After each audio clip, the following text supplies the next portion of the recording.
Hello बच्चों की हाल। स्वागत है आपका अपना चैनल EDU 360% में आयुष सर के साथ।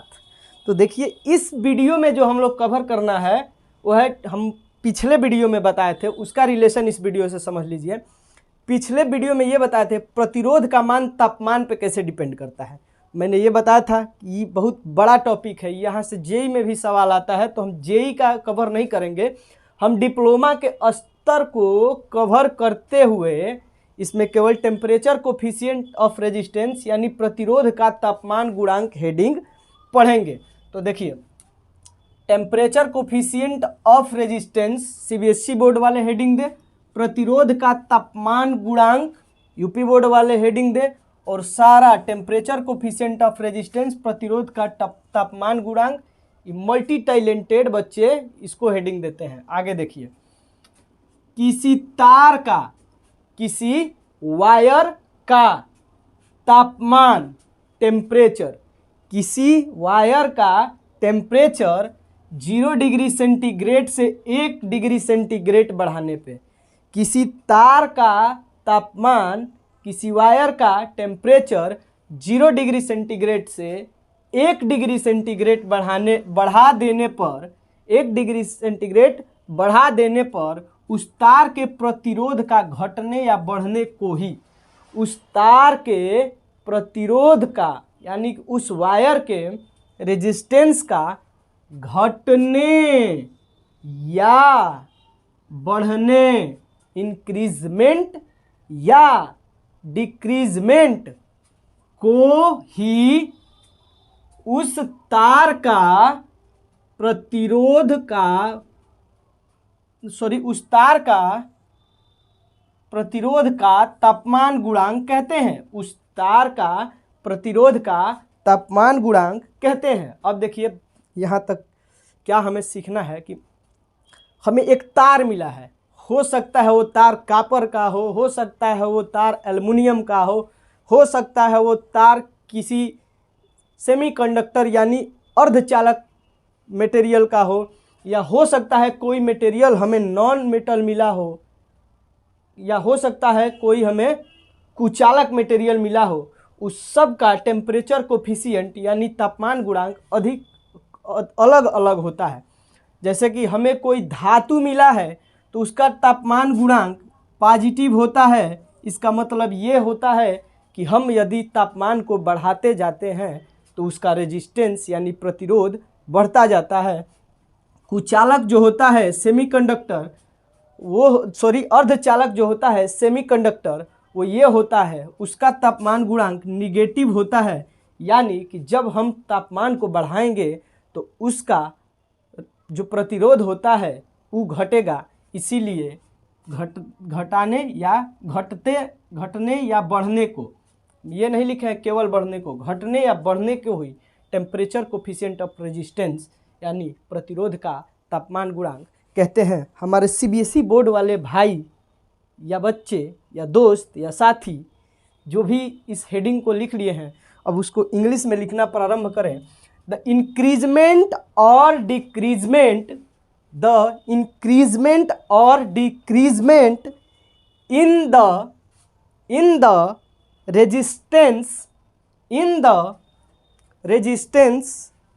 the resistance of a wire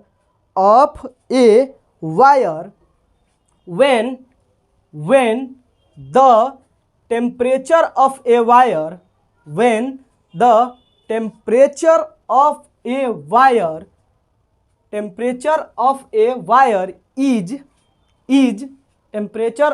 wire is increased by 0 to 1 degree centigrade, 0 to 1 degree centigrade is called temperature coefficient of resistance, of that wire, temperature coefficient of resistance of that wire। आगे देखिए, अलग अलग material की temperature coefficient of resistance अलग अलग होती है। चालक की अलग होती है, कुचालक की अलग होती है, अर्धचालक की अलग होती है। देखिए, प्रतिरोध का तापमान गुणांक को अल्फा से दर्शाते हैं। प्रतिरोध के तापमान गुणांक को अल्फा से दर्शाते हैं। The temperature coefficient of resistance is represented by alpha. The temperature coefficient of resistance is represented by alpha.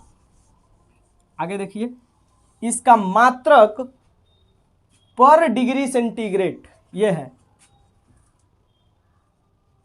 पर डिग्री सेंटीग्रेड, इसका मात्रक पर डिग्री सेंटीग्रेड होता है। किसका मात्रक?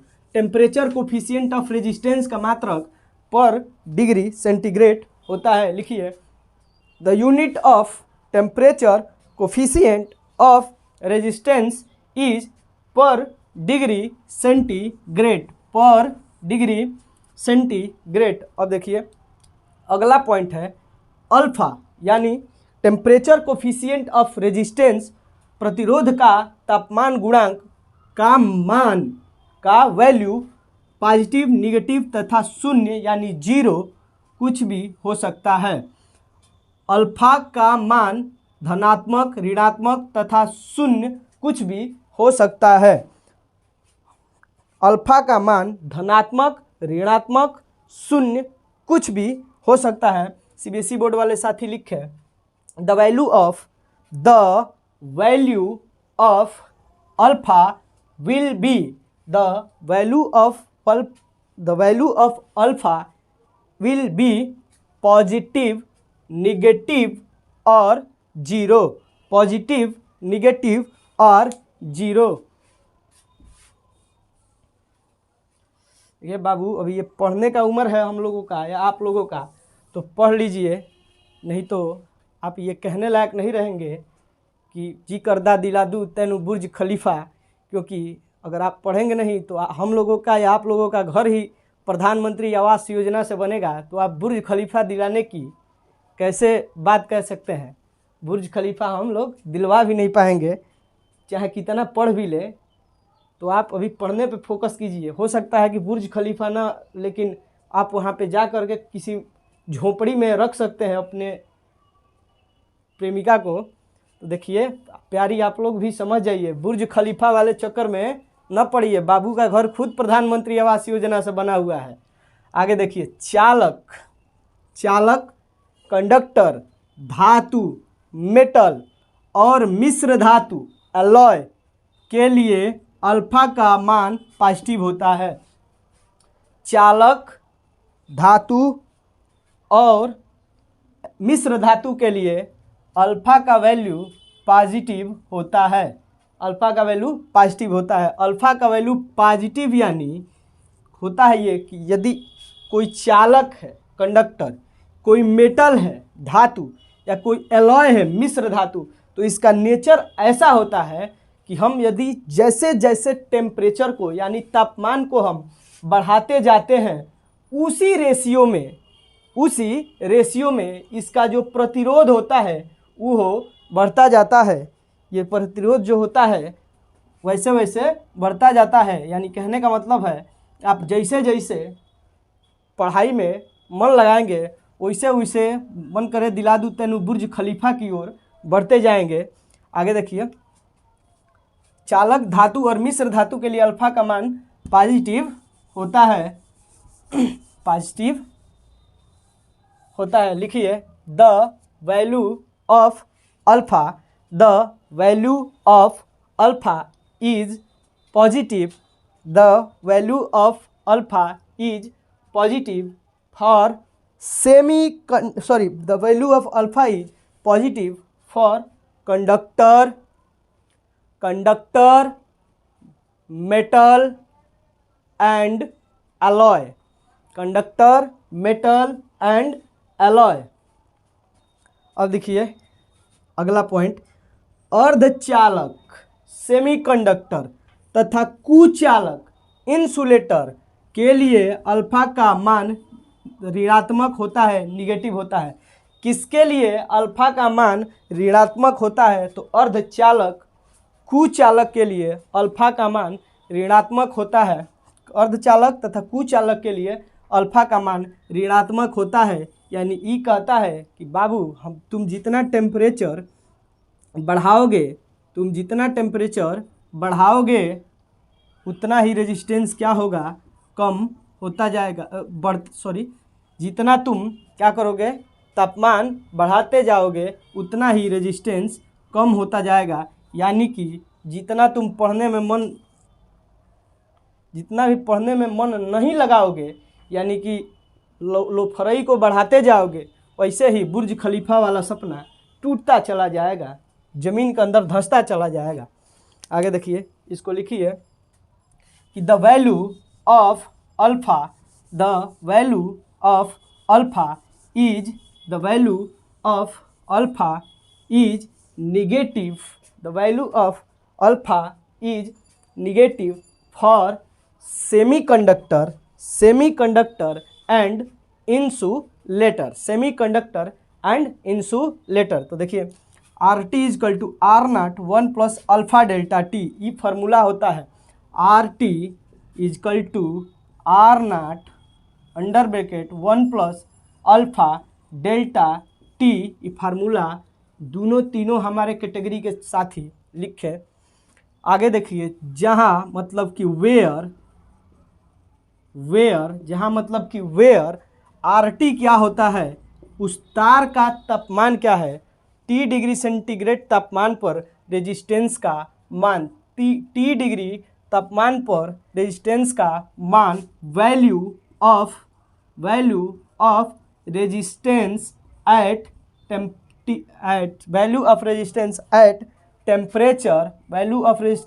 Temperature T degree centigrade.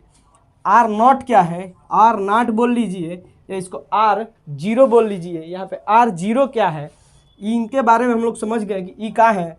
इनके बारे में अब समझते हैं कि R0 क्या है, value of resistance at temperature 0 degree centigrade, यानी 0 डिग्री तापमान पर प्रतिरोध का मान, T डिग्री तापमान पर प्रतिरोध का मान हमारा RT से पहचान हो गया, हमारा R0 से पहचान हो गया, अल्फ़ा से पहचान हमारी ऊपर ही हो चुकी है कि अल्फ़ा क्या होता है, ये होता है टेम्परेचर कोफिशिएंट ऑफ रेजिस्टेंस, यानी कि प्रतिरोध का तापमान गुणांक होता है। अब पहचान करने से 1 का पहचान तो जब हम लोग हम लोग नन्हका तभी से 1 का पहचान हो रहा है।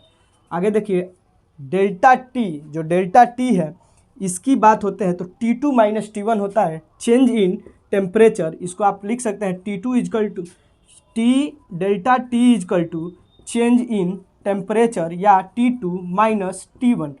Delta T is equal to change in temperature या T2 माइनस T1, यानी कि पहले तापमान 0 डिग्री सेंटीग्रेड थी, अब तापमान हो गई है 40 डिग्री सेंटीग्रेड। तो जो डेल्टा टी आएगी हमारी वो 40 माइनस 0 इजकल टू 40 आएगी, नो डाउट यही इस पर लिखा गया है। तो चलिए अगला पॉइंट देखते हैं। देखिए बच्चों, जो हम लोगों का अगला टॉपिक होने वाला है, यानी अगला हेडिंग होने वाला है, वो होने वाला है इफेक्ट ऑफ हीट। क्या होने वाला है, इफेक्ट ऑफ हीट। क्या होने वाला है, effect of heat on resistance of conductor, semiconductor, insulator and alloy. Hindi में चालक, अर्धचालक, कुचालक और मिश्र धातु के प्रतिरोध पर ऊष्मा का प्रभाव। यानी कि जो कंडक्टर होता है, सेमीकंडक्टर होता है, इंसुलेटर होता है, एलॉय होता है, उसके प्रतिरोध यानी कि रेजिस्टेंस पर तापमान का क्या प्रभाव पड़ता है। तो हम एक एक करके पढ़ेंगे। एक बार पढ़ेंगे चालक के बारे में, एक बार पढ़ेंगे अर्धचालक और कुचालक के बारे में, और इसके बाद पढ़ेंगे मिश्र धातु के बारे में। देखिए, फॉर कंडक्टिंग मटेरियल यानी चालक पदार्थ के लिए, तो देखिए चूंकि कंडक्टिंग पदार्थ के लिए अल्फा का वैल्यू पॉजिटिव होता है, हम जस्ट इसके पीछे बताए हैं। कंडक्टर के लिए या कंडक्टिंग मटेरियल के लिए, चालक पदार्थ के लिए अल्फा का वैल्यू हमेशा पॉजिटिव होगा, अल्फा का वैल्यू हमेशा पॉजिटिव होगा। यानी कि जो पढ़ाई में आगे चला जाएगा, जो पढ़ाई में आगे चलता जाएगा उसका अल्फा पॉजिटिव होगा, बढ़ता जाएगा, यानी कि बुर्ज खलीफा में दिलवाने योग्य हो जाएगा। अतः कंडक्टिंग मटेरियल का तापमान हम जैसे जैसे अर्थात कंडक्टिंग मटेरियल का तापमान हम जैसे जैसे बढ़ाते हैं उसका प्रतिरोध, उसका रेजिस्टेंस भी उसी रेशियो में बढ़ता जाता है, उसका प्रतिरोध भी उसी रेशियो में बढ़ता जाता है। अब देखिए कंडक्टिंग मटेरियल की बात करते हैं तो कंडक्टिंग मटेरियल में हमारा एल्युमिनियम, कॉपर, सिल्वर सारे चीज आते हैं और एलॉय भी कंडक्टिंग मटेरियल में आता है, लेकिन एलॉय का हम लोग अलग से पढ़ेंगे, एलॉय का अलग से पढ़ेंगे। अब देखिए कंडक्टिंग मटेरियल में अभी जो बात की है वो सारे मेटल थे, लेकिन कंडक्टिंग मटेरियल में ग्रेफाइट भी आता है, कंडक्टिंग मटेरियल में ग्रेफाइट भी आता है जो नॉन मेटल है, जो क्या है, नॉन मेटल है, जो क्या है, नॉन मेटल है। तो इसका भी इहो इलेक्ट्रिसिटी को कंडक्ट करता है, तो इसका भी temperature coefficient of resistance heat के साथ बढ़ता जाएगा। इसका भी जो तापमान है वो हम लोग, इसका भी जो प्रतिरोध है वो तापमान के साथ बढ़ता जाएगा। इसका भी जो तो तापमान है, सॉरी जो प्रतिरोध है वो किसके साथ बढ़ता जाएगा, तापमान के साथ बढ़ता जाएगा। अब देखिए हम जानते हैं, वी नो दैट, लिखने का सीधा सीधा तात्पर्य है कि इनके बारे में पहचान आप लोगों को जस्ट पीछे मैं दिलवा चुका हूँ, यानी इसके बारे में कि का है, ई का है, ई का है, ई का है, ई का है, इन सब लोगों से आपको शेक हैंड करवा चुका हूँ जस्ट पीछे। तो देखिए होता क्या है इसमें कि अल्फा की वैल्यू पॉजिटिव होती है, अल्फा की वैल्यू पॉजिटिव होती है, अल्फा की वैल्यू क्या होती है, पॉजिटिव होती है। ये थोड़ा सा मिटा ले, जगह हो जाएगा समझाने लायक। अल्फा का वैल्यू क्या होता है, पॉजिटिव होता है कंडक्टिंग मटेरियल यानी चालक पदार्थ में। तो अल्फा की वैल्यू पॉजिटिव होगा तो आर नॉट से आपको कोई मतलब नहीं है, आर नॉट से कोई मतलब नहीं है, इसका तो डायरेक्ट इस ब्रैकेट वाले चीज़ों से मल्टीप्लाई कर देना है। अब है 1, ये चाचा तो अकेले हैं, बिना शादी ब्याह वाले हैं, ये अकेले रह रहे हैं, देखिए 1 अकेले है। और alpha delta T, alpha delta T, तो delta T delta T delta T हर जगह समान होगा, लेकिन जो अल्फा है वो क्या है, यहाँ पर पॉजिटिव है। तो एक में अगर हम डेल्टा टी को पॉजिटिव से मल्टीप्लाई करते हैं, एक को अगर हम, सॉरी एक कह रहे हैं, मान लीजिए 2 को यदि हम 4 से मल्टीप्लाई करते हैं, ये अल्फा है पॉजिटिव में, तो ये 8 होता है ना 8, अभी 8 होता है। और 1 + 8 करते हैं तो क्या होता है, ये पूरी की पूरी संख्या बढ़ती है ना, 9 हो जाएगी। तो ये पूरा जब बढ़ेगा, तापमान जब बढ़ेगा, तो जब 9 में R0 से मल्टीप्लाई होगा तो ये पूरी की पूरी RT को बढ़ा देगी कि नहीं बढ़ा देगी, यानी कि जब अल्फा पॉजिटिव है तो RT पॉजिटिव होगा, यानी कि जैसे ही हम टेम्परेचर को बढ़ाते हैं तो हमारा रेजिस्टेंस भी क्या होता है, बढ़ता है, हमारा रेजिस्टेंस भी क्या होता है, बढ़ता जाता है, हमारा रेजिस्टेंस भी क्या होता है, बढ़ता जाता है। टेम्परेचर को हम घटाते जाएंगे टेम्परेचर को, तो रेजिस्टेंस भी हमारा घटता जाएगा, टेम्परेचर को घटाते जाएंगे तो रेजिस्टेंस भी हमारा घटता जाएगा। ये सब होता है अल्फा पॉजिटिव होने के कारण से, अल्फा के पॉजिटिव यानी धनात्मक होने के कारण से। तो हमारे सीबीएसई बोर्ड वाले साथी लिखिए कि the value of alpha is, the value of alpha is, the value of alpha is positive, positive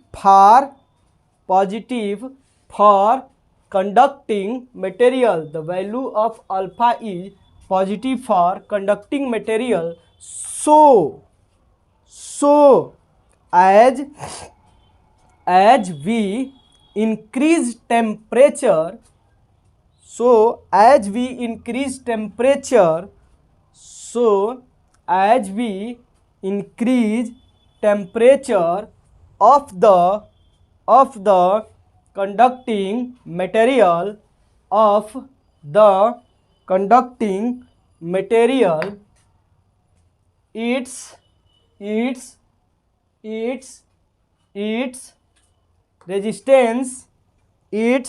resistance also increase in the same ratio. Its resistance also increase in the same ratio. बाकी का सारा जो calculation था वो आप लोग इसके नीचे जस्ट लिख लेंगे। अगला जो हेडिंग है इसी में का वो देखिए, for semi conductor and insulator, semi conductor और इंसुलेटर के लिए, अर्धचालक तथा कुचालक के लिए, अर्धचालक तथा कुचालक के लिए क्या होता है। तो देखिए, चूंकि हम जानते हैं, हम इसलिए जानते हैं कि हम आपको जनवा चुके हैं वीडियो के जस्ट पीछे, पॉइंट में लिखवा के वीडियो को जस्ट पीछे करते जाएंगे तो ये हम जनवा चुके हैं कि अर्धचालक तथा कुचालक के लिए, कि सेमीकंडक्टर और इंसुलेटर के लिए alpha temperature coefficient of resistance, प्रतिरोध का तापमान गुणांक का मान का वैल्यू निगेटिव होता है, का वैल्यू ऋणात्मक होता है। अतः जैसे जैसे तापमान बढ़ेगा, अतः जैसे जैसे तापमान को बढ़ाते जाते हैं, अतः जैसे जैसे हम टेम्परेचर को बढ़ाएंगे, जैसे जैसे टेम्परेचर को बढ़ाएंगे वैसे वैसे प्रतिरोध का मान घटता जाएगा, वैसे वैसे प्रतिरोध का मान घटता जाएगा। अब बताइए आप लोग कि जो ह्यूमन ब्रेन है, जो आदमी का दिमाग है, वो उसका टेम्परेचर कोफिशिएंट पॉजिटिव होता है कि निगेटिव होता है।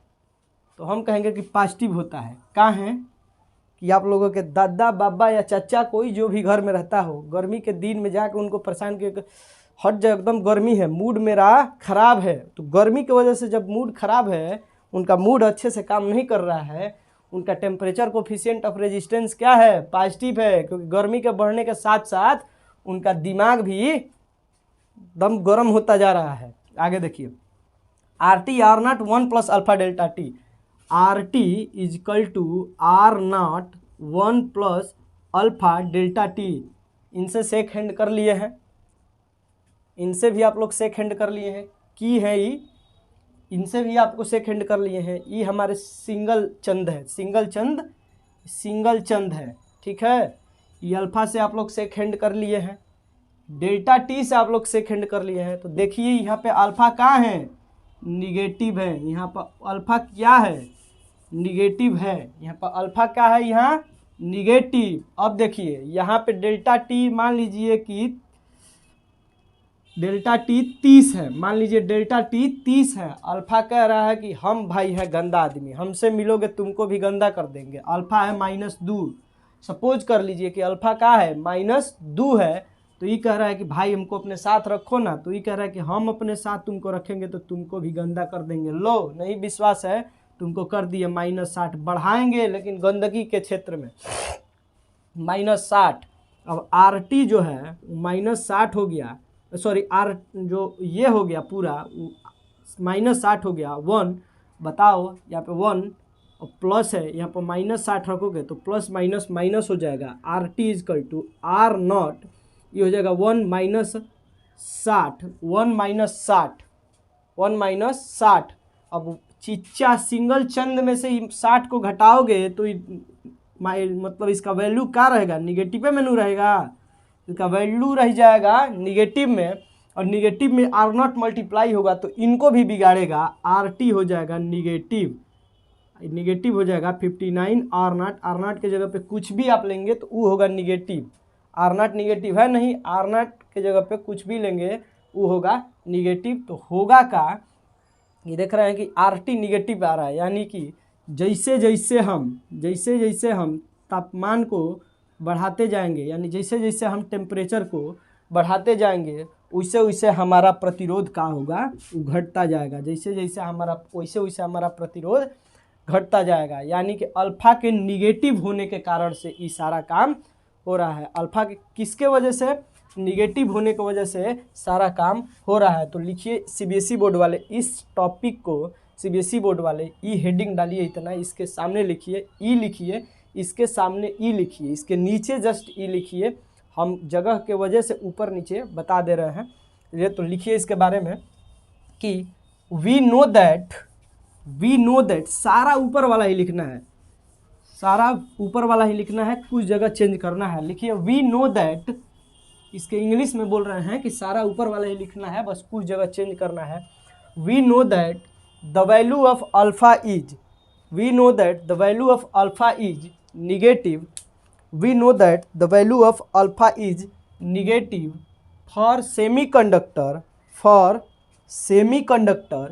insulator, semiconductor and insulator, so as the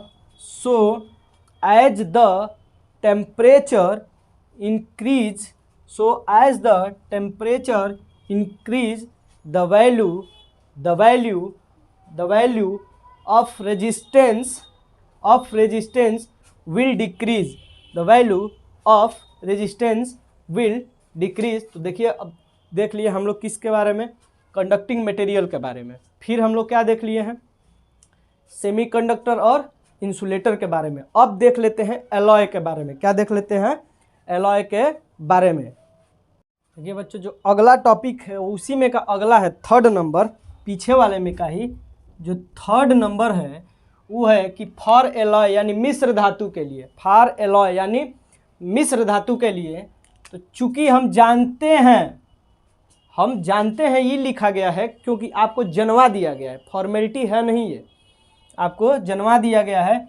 मिश्र धातु के लिए यानी कि एलॉय के लिए अल्फा का वैल्यू, एलॉय के लिए अल्फा का वैल्यू धनात्मक होता है। ये आपको जनवा दिया गया है कि एलॉय के लिए अल्फा का वैल्यू क्या होता है, धनात्मक होता है। ये तो आपको जनवा दिया गया है। अतः मिश्र धातु का तापमान बढ़ाने पर, अतः एलॉय का टेम्परेचर बढ़ाने पे उसका प्रतिरोध तो बढ़ता है। जो पॉजिटिव है भैया, किसी का जब टेम्परेचर कोफिशिएंट ऑफ रेजिस्टेंस यानी प्रतिरोध का तापमान गुणांक पॉजिटिव होगा तो लिखित साक्ष्य है कि उसका तापमान बढ़ाने पे उसका प्रतिरोध बढ़ेगा ही बढ़ेगा। तो जब एलॉय का यानी मिश्र धातु का भी temperature coefficient of resistance positive है, धनात्मक है, तो तापमान के बढ़ाने पे ई भैया का भी रेजिस्टेंस बढ़ेगा ही बढ़ेगा। लेकिन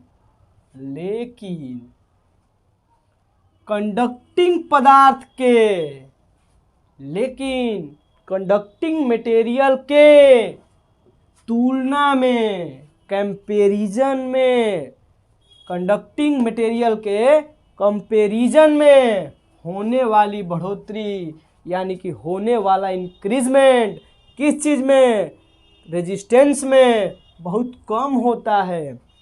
इसका होता क्या है, अल्फा पॉजिटिव है, ये भैया कह रहे हैं तापमान बढ़ाएंगे तो हम रेजिस्टेंस है भाई बढ़बे करेंगे, कहाँ कि हमको चिच्चा पॉजिटिव मिले हैं, ये हमको सपोर्ट कर रहे हैं तो हम तो बढ़ेंगे ही। तो ये कह रहे हैं भाई बढ़ोगे, तुम बढ़ोगे लेकिन कंडक्टिंग मटेरियल की तुलना में कम बढ़ोगे। ईमानदारी से खाओगे जियोगे तो तुम रॉयल्टी लोगे, लेकिन बेईमानी से जीने वाले लोगों की रॉयल्टी से कम। उनके पास बेईमानी से इतना पैसा कमाएंगे, तुम ईमानदारी से उतना पैसा नहीं कमाओगे आज के डेट में।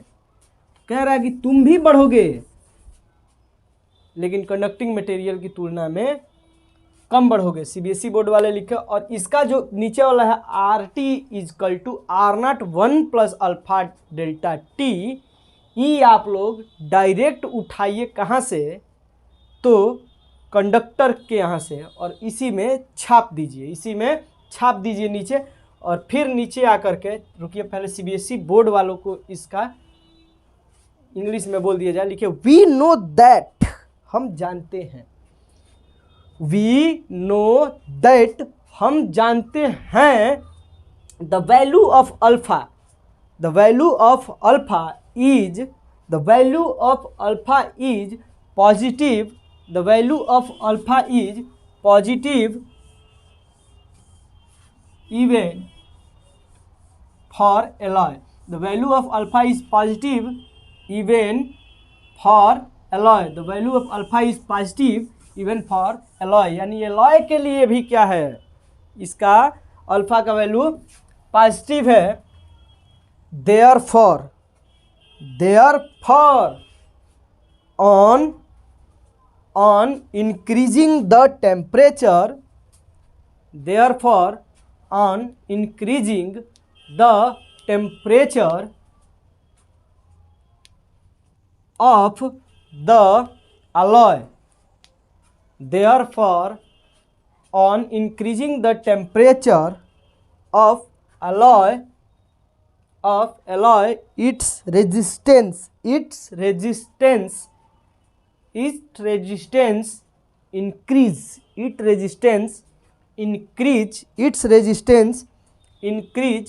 but the increase in comparison of conducting material, is very less, तो देखिए जो अगला पॉइंट है हम लोगों का है, जो अगला पॉइंट है ये लिखिए कि मैग्नीन तथा कांस्टेंटन एकमात्र ऐसी मिश्र धातु है।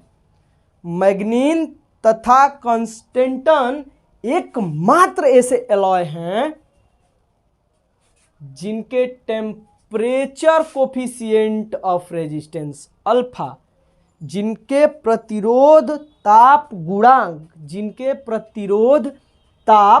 गुणांक का वैल्यू सबसे कम होता है, यानी कि इनके हीट को बढ़ाने पे इनके रेजिस्टेंस में ज़्यादा परिवर्तन नहीं होता है। जैसे कि मैग्नीन जो होता है, मैग्नीन इसका वैल्यू होता है 0.0000006 पर डिग्री सेंटीग्रेड। इसको याद करने का तरीका है कि यहाँ लास्ट में लिखना है 6, तो पॉइंट के बाद ऐसा कीजिए कि 6 को लेते लेते 6 डिजिट आ जाए। तो देखिए 1 0 2 0 3 0 4 0 5 0 6 0 आ गया, पॉइंट के बाद 6 0। और मैग्नीन और कांस्टेंटन में स्पेलिंग का अंतर मात्र 2 का है, स्पेलिंग में अंतर मात्र कितने का है, 2 का है। तो इसमें भी 6 दिमाग में बनाइए और 2 जोड़ दीजिए, 8 हो जाएगा, पर डिग्री सेंटीग्रेड होता है। ये मैग्नीन और कांस्टेंटन का अल्फा का वैल्यू होता है, मैग्नीन और कांस्टेंटन का अल्फा का वैल्यू होता है। सीबीएसई बोर्ड वाले लिखिए manganin and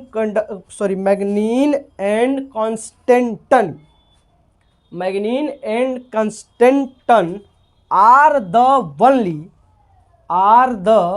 only manganin and constantan are the only alloy whose temperature coefficient of resistance alpha has the lowest value। इसके बाद ये दोनों पॉइंट, इसके बाद ये दोनों मैग्नीन और कांस्टेंटन के बारे में लिखिए। देखिए जो अगला हम लोगों का है हेडिंग, वो है कि तार की लंबाई यानी वायर की लेंथ में बढ़ोतरी करने पर, तार के लंबाई को बढ़ाने पर प्रतिरोध पर पड़ने वाला प्रभाव, तो रेजिस्टेंस पे क्या प्रभाव पड़ेगा। कहना का इस टॉपिक के कहने का ये मतलब है कि यदि हम तार के लंबाई को बढ़ाते हैं तो प्रतिरोध पे क्या प्रभाव पड़ेगा। तो हम पीछे पढ़ चुके हैं, पीछे वाले वीडियो में, कि तार का प्रतिरोध उसके लंबाई के डायरेक्टली प्रोपोर्शनल होता है। यानी कि हम तार के लंबाई को बढ़ाते हैं तो उसका प्रतिरोध बढ़ता जाता है। लंबाई दो ही तरीका से हम लोग बढ़ाई सकते हैं। कैसे? तो एक तो हम लंबाई ऐसे बाहुबली स्टाइल में लेंगे वायर, उसको खींच के बढ़ाई देंगे, खींच के ऐसे ले, खींच के हम तुमको बढ़ाई दिए तार राम को, देखिए तार की लंबाई एक खींच के बढ़ा दिए। और दूसर का, अब जो भाई हमारे जैसे हड्डी पसली है वो खींच के नहीं ना बढ़ाएगा, वो लगाएगा दिमाग और करेगा का कि उसमें उसी प्रकार का तार जोड़ देगा। ले, तार की लंबाई फिर बढ़ गई। और तार की लंबाई दो तरीका से बढ़ाया जा सकता है। कितने तरीके से? दो तरीका से। पहला तरीका, एक तार को खींच करके और दूसरा तार को जोड़ करके। देखिए इसको इंग्लिश में, जो इंग्लिश में हेडिंग है वो लिखिए, effect on resistance on increasing in the length of wire, CBSE UP। तार की लंबाई में बढ़ोतरी हम दो प्रकार से कर सकते हैं।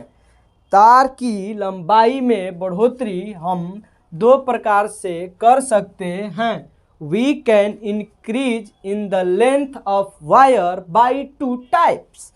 We can increase in the length of wire by two types. पहला है कि जब तार की लंबाई को खींचकर बढ़ा दिया गया हो, यानी Baahubali style, BS style, Baahubali style में जब तार की लंबाई को खींच करके बढ़ा दिया गया हो। इंग्लिश में when the length of wire is increased by stretching.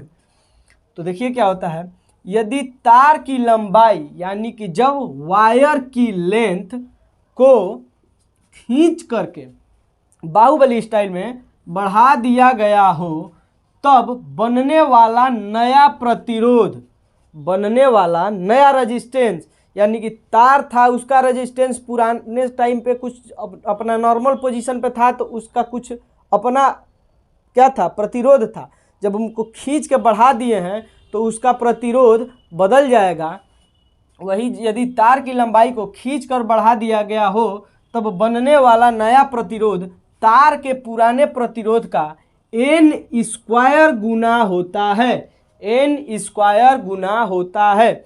Are new is equal to n², R जो नया रेजिस्टेंस बनेगा n² पुराने रेजिस्टेंस के बराबर होगा, जहां n इजकल टू तार की बढ़ी हुई लंबाई है। CBSE बोर्ड वाले लिखे, if the length of wire is, if the length of wire is increased by stretching, if the length of wire is increased by stretching, the new resistance formed is n² time of the new resistance is formed, the new resistance is formed with n² time of the old resistance of the old resistance of the wire, old resistance of the wire। तो देखिए इसको एक numerical लेकर छोटा सा समझा दिया जाएगा आपको। ई लिए हम एगो तार, ई लिए हम एगो तार, ये तार थे 1 मीटर का, जिसका पुराने टाइम पे रेजिस्टेंस था। ई लिए एक तार जो क्या था, 1 मीटर का था। इनके पुराने समय पे जो रेजिस्टेंस था वो 10 ओम था। पूरा अपने जो ओरिजिनल टाइम पे रेजिस्टेंस 10 ओम था। इनको बाहुबली स्टाइल में खींच करके और बढ़ा दिए तो ये हो गए 4 मीटर। कितना हो गए? 4 मीटर। इसको खींच के हम लोग बढ़ा दिए हैं। तो अब पूछ रहा है कि अब इसका प्रतिरोध कितना होगा। यह तो है कि अगर बाहुबली स्टाइल से बनाया है तो फार्मूला है आर न्यू, यानी कि अब इसका रेजिस्टेंस जो होने वाला है, अब इसका रेजिस्टेंस जो होने वाला है n², यानी कि तार की लंबाई, तार की बढ़ी हुई लंबाई, इंक्रीज लेंथ ऑफ वायर, वो कितना होने वाला है। तो 1 मीटर था तो 4 मीटर हो गया, तो 4 मीटर, 4 मीटर हो गया तो 4 मीटर हो गया। तो 4 का स्क्वायर लिख, थोड़ा सा अच्छे से लिख दे, 4 का स्क्वायर हो गया। अब पुराने टाइम पे कितना रेजिस्टेंस था 10, तो 4 चौके 16, यानी 4 4 जा 16 इंटू 10, यानी कि अब ये हो गए 160 ओम। अब ये हो गए 160 ओम। अब देखिए कि ये फार्मूला लिख लीजिए, मन करे तो न्यूमेरिकल भी चिपका दीजिए। फॉर्मूले के साथ। अब देखिए जब तार के लंबाई में यानी कि जब वायर के लेंथ में बढ़ोतरी इंक्रीजमेंट तार को जोड़ करके किया गया हो, यानी कि सर के स्टाइल में, जब तार में के लंबाई में बढ़ोतरी तार को जोड़ करके किया गया हो, तब क्या करेंगे, when the length of wire is increased by the connecting or joining of wire, तब क्या होता है, यदि तार के लंबाई को यानी वायर के लेंथ को जोड़ करके बढ़ाया गया हो, तब नए प्रतिरोध का मान पुराने प्रतिरोध के n गुना होता है। तब नए प्रतिरोध का मान पुराने प्रतिरोध के n गुना होता है। R new is equal to n into R, नया बनने वाला प्रतिरोध R new is equal to n into R. ई हेडिंग दे हमारे सीबीएसई बोर्ड वाले बच्चा सब, ई हेडिंग सीबीएसई बोर्ड वाले बच्चा दे, खा करके पढ़ाने पे डकार आता है, खाना इसका मतलब पच जाता है, ये ठीक काम है। ठीक है, if the length of the wire is increased by connecting it, if the length of the wire is increased by connecting it, then the value of new resistance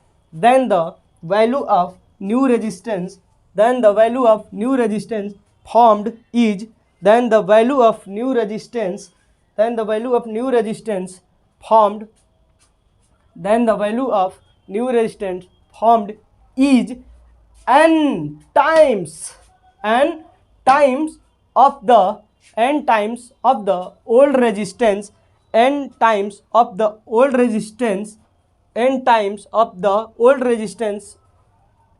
of the wire के पुराने resistance का n गुना ही बढ़ जाएगा, अब चिपकाइए एक छोटा सा numerical.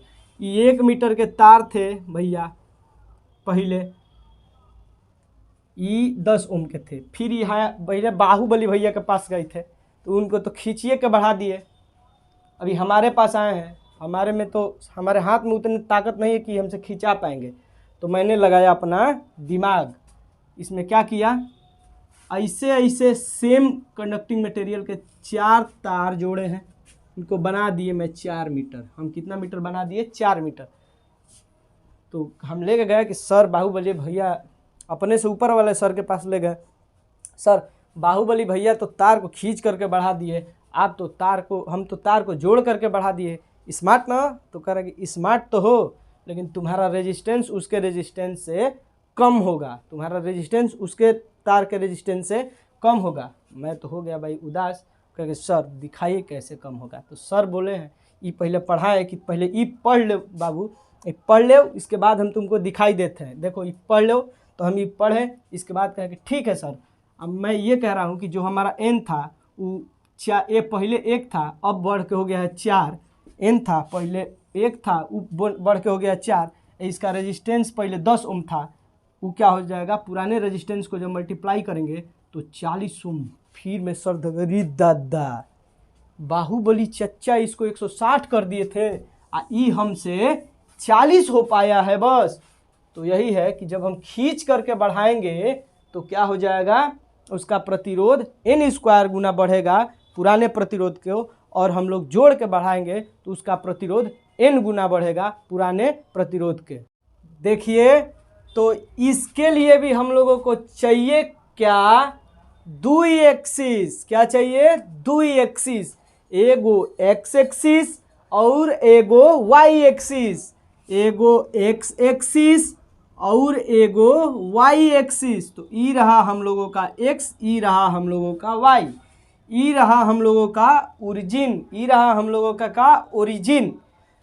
फिर मैं बताया जिसको चेंज करना है, जिसमें बदलाव करना है, वो हमारा x एक्सिस पे रहेगा, वो हमारा कहाँ रहेगा, x एक्सिस पे रहेगा। तो इसमें एरिया हम बदल सकते हैं, अनुप्रस्थ काट बदल सकते हैं कि प्रतिरोध बदल सकते हैं। तो हम प्रतिरोध खुद नहीं बदलता है, प्रतिरोध को बदला जाता है हीट देके, लंबाई बढ़ा के, क्रॉस सेक्शन एरिया को चेंज करके।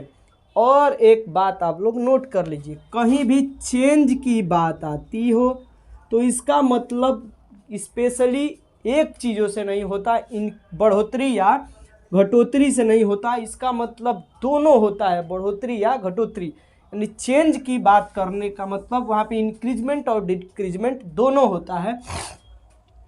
एक्स जो जिसे हम चेंज करना है वो रहेगा एक्स एक्सिस पे, तो हम लोग चेंज क्या कर पाएंगे, क्रॉस सेक्शनल एरिया को। तो ई रहा हम लोगों का एरिया एक्स एक्सिस पे, और इसको चेंज करने से इसका प्रभाव कहाँ पड़ेगा, तो हमारा पड़ेगा वाई एक्सिस पे।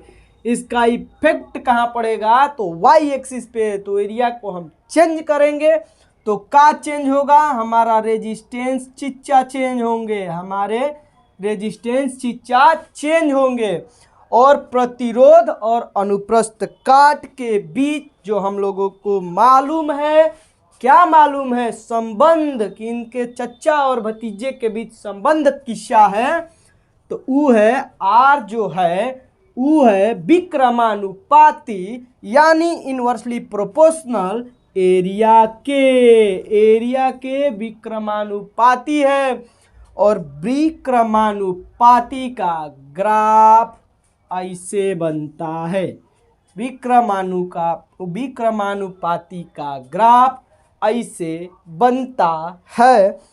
इसको आप बना लीजिए, चाहे वो हमारे सीबीएसई बोर्ड वाले बरदर हों, चाहे वो हमारे यूपी बोर्ड वाले बरदर हों, इसको बनाइए। मिलते हैं अगले वीडियो में नए जोश और नए जुनून के साथ।